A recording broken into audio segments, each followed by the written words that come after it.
Howdy, ladies and gentlemen. My name's Samuel David Duck. Today's lesson is going to be called First Amendment Misconceptions.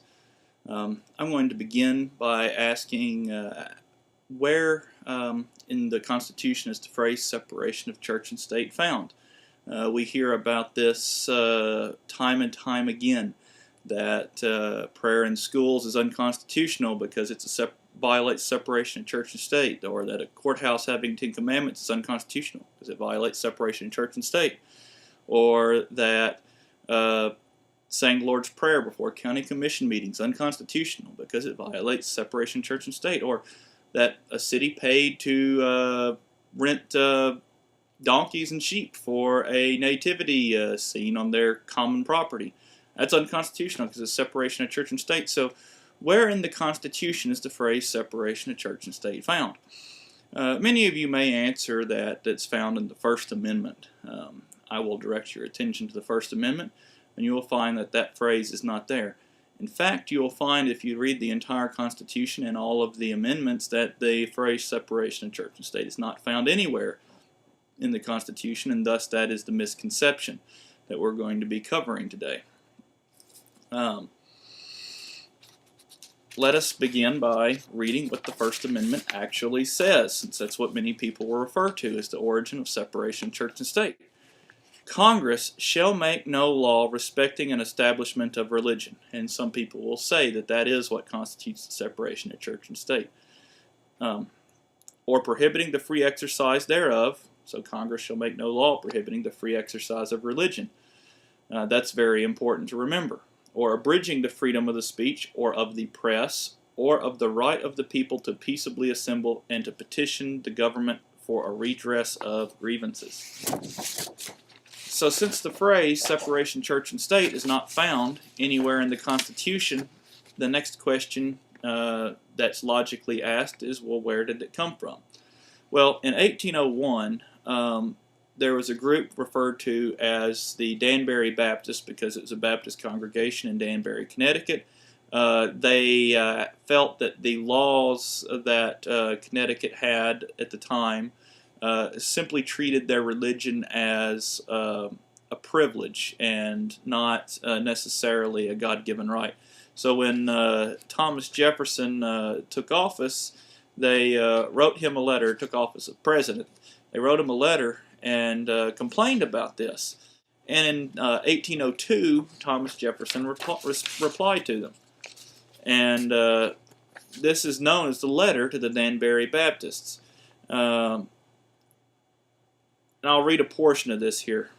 Believing with you that religion is a matter which lies solely between man and his God, that he owes account to none other for his faith or his worship, that the legitimate powers of government reach actions only, and not opinions. I contemplate with sovereign reverence the act of the whole American people which declared that their legislature should make no laws respecting an establishment of religion or prohibiting the free exercise thereof, thus building a wall of separation between church and state. Adhering to this expression of the supreme will of the nation in behalf of the rights of conscience, I will see sincere satisfaction at the progress of those sentiments which tend to restore to man all his natural rights, convinced that he has no natural right in opposition to his social duties. Thomas Jefferson speaks a lot about natural rights throughout his career.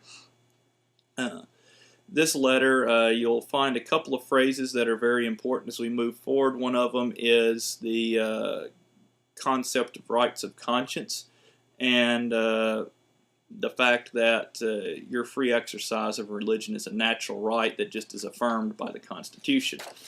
So let's look at several facts about this letter. First of all, Thomas Jefferson did not write the First Amendment. Jefferson wrote this letter 13 years after the First Amendment was drafted. Jefferson was never a judge and cannot set judicial precedent. More importantly, as acting president, Thomas Jefferson refused to interfere in local affairs. This even includes Danbury, Connecticut. So if there's any precedent set by Thomas Jefferson in this letter, that is, agree or disagree, the federal government should not be interfering in local affairs regarding religion. So what is the origin of the First Amendment? We have to pick a starting point, and the fact of the matter is separation of church and state actually has a history longer than our own nation. But a good starting point would be during the ratification of during the convention to ratify the Constitution in Pennsylvania. On December 4th, 1787, a gentleman by the name of James Wilson said, "Summary of the third objection to the Constitution, there is no security for the rights of conscience." That's that phrase I told you to remember that Thomas Jefferson uttered in his letter to the Danbury Baptists. The first draft of the First Amendment was Article 1, Section 9. Between paragraphs 2 and 3, insert, "No religion shall be established by law, nor the equal rights of conscience be infringed." So there you got the rights of conscience again. This comes from a debate during our first Congress on August 5th, 1789. A gentleman by the name of Peter Sylvester, he was a representative from New York. While they were debating the First Amendment, delivered a concern that to this day is very prophetic. Representative Peter Sylvester of New York objected. He had some doubts to the propriety of the mode of expression used in this paragraph. He apprehended that it was liable to a construction different from what had been made by the committee. He feared it might be thought to abolish religion altogether. It's kind of interesting in light of the year 2010 that we're facing, that the First Amendment is being used essentially as a means of abolishing religion altogether, because they're finding basically everything they can come up with is a violation of separation of church and state, and thus religion should be abolished from it. And it's one interesting point here that he also makes in his statement is abolishing religion is different than the construction made by the committee. So there's two things that I need to draw your attention to. First of all, who was the committee? Well, the committee in this case were the people that were drafting the First Amendment. So abolishing religion is a construction that is different than what the committee wanted to accomplish. So we don't have any equivalent to we don't have any Federalist Papers for the Bill of Rights. But this is very interesting that we do have this particular note that says the people drafting the First Amendment were trying to avoid abolishing religion altogether. Next up was a gentleman by the name of Elbridge Gerry. He's a representative of Massachusetts. He said, "It would read better if no religious doctrine shall be established by law."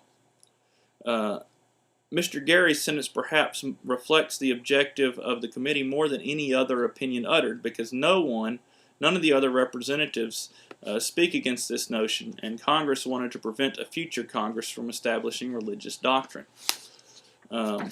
What did James Madison think? As you know, James Madison is the man that actually finally put the First Amendment pen to paper and drafted it. He's also the one that was responsible for drafting the Constitution itself. So his opinion matters as much as anyone else.